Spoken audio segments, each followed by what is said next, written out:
Assalamualaikum warahmatullahi wabarakatuh. Jumpa lagi dengan saya, Dr. Arya Kekali. Sebelumnya, Prof. Tati sudah menyampaikan tentang teori untuk uji korelasi dan regresi. Berikutnya kita akan coba terapkan dalam skenario riset kedokteran. Kita akan coba melihat video tentang penerapannya dalam aplikasi SPSS. Selamat mengikuti. Ya, di bagian berikutnya praktikum SPSS uji korelasi dan regresi linear ini, ya, kita akan melihat bagaimana penerapan uji korelasi ini sebagai bagian dari uji bisa parametrik, bisa uji non parametrik, ya. Semuanya tergantung karena ini konsepnya dia adalah data numerik ke numerik, ya. Jadi kita harus melihat dulu. Misalkan kita mau membandingkan usia dengan kolesterol, datanya numerik semuanya, ya usianya harus dilihat sebarannya normal atau tidak, kolesterolnya harus dilihat sebarannya normal atau tidak. Sehingga dalam konteks seperti itu, apabila sebarannya normal semua, korelasi punya uji yang parametrik, yaitu uji yang semuanya itu sebarannya normal, namanya uji Pearson. Dan kalau misalnya ada salah satu atau keduanya, baik variabel bebas atau tergantung dia sebarannya tidak normal, maka dia bisa menggunakan alternatifnya, yaitu uji Spearman, ya.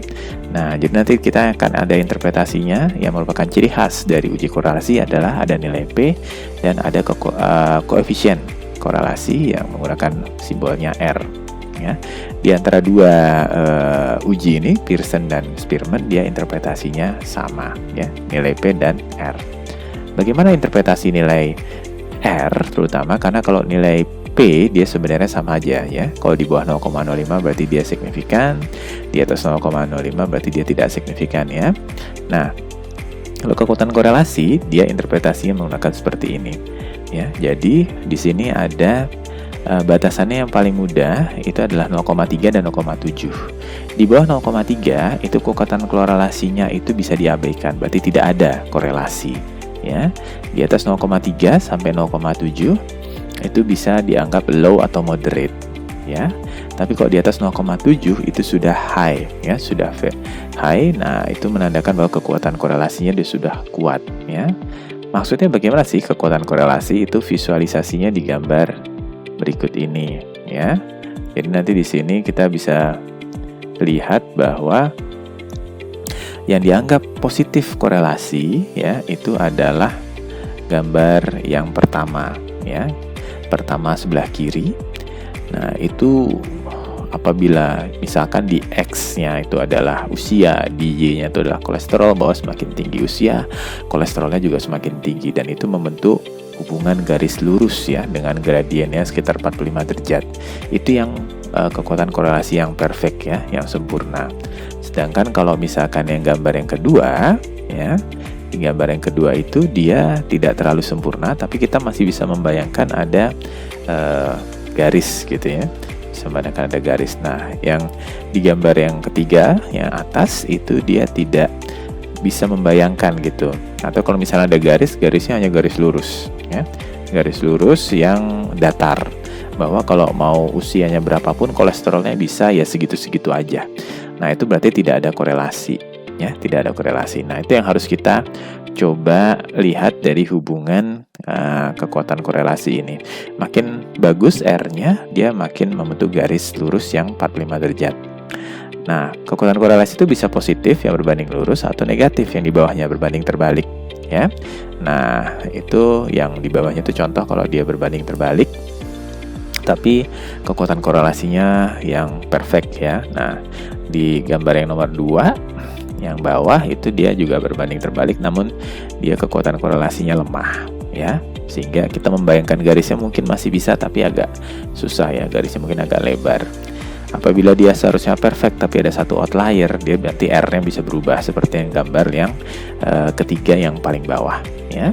Nah, di situ konteksnya seperti itu. Sebagai contoh uji korelasi kita bisa lihat misalkan ini kita menggunakan uji namanya tadi yang kita bahas itu namanya uji korelasi dengan grafiknya scatter plot, ya. Grafik scatter plot ini sebagai contoh di sini membandingkan antara berat badan, ya, di X dengan tinggi badan di Y. Nah, kita harus melakukan uji normalitas di kedua variabelnya, di berat badan, ya di tinggi badan, itu kita lakukan uji normalitas. Kemudian kita buat visualisasi dulu untuk membayangkan kira-kira ini dia sebaran ada hubungan atau tidak.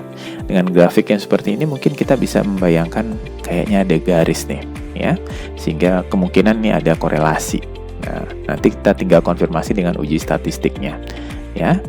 Nah, bagaimana tampilan cara ujinya adalah ya misalkan di sini kita menggunakan database. Ini ada di database samples, ya, namanya Ensure. Nah, kita semua bisa melakukan coba tadi diuji korelasi antara tinggi badan dengan berat badan pada kelompok kasus. Ya, nanti kita akan mendapatkan hasilnya seperti ini.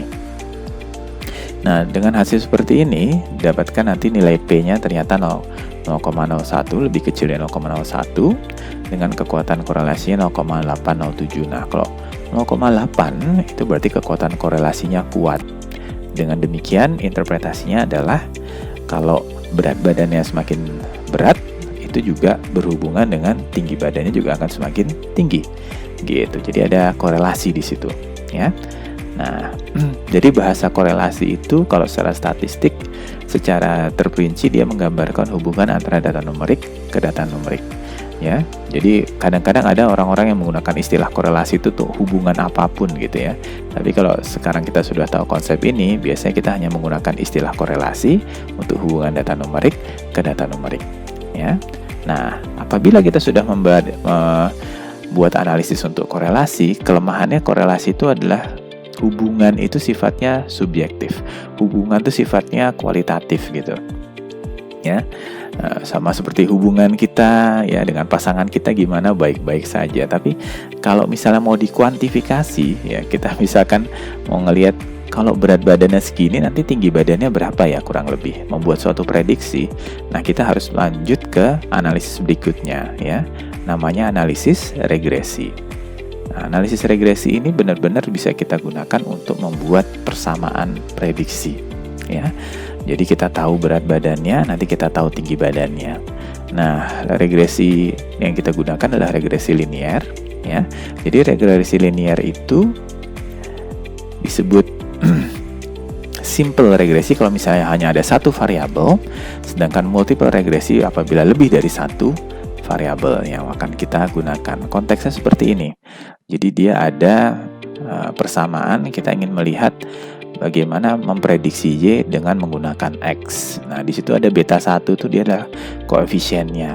Nah, biasanya dia ada errornya, sisanya itu yaitu kemungkinan bagaimana akurasi dari persamaan prediksi yang mau kita buat, ya. Kadang-kadang bisa dia menggunakan konstanta, ya, karena sifatnya ada penambahan angka. Jadi angkanya itu nggak sama persis, ya.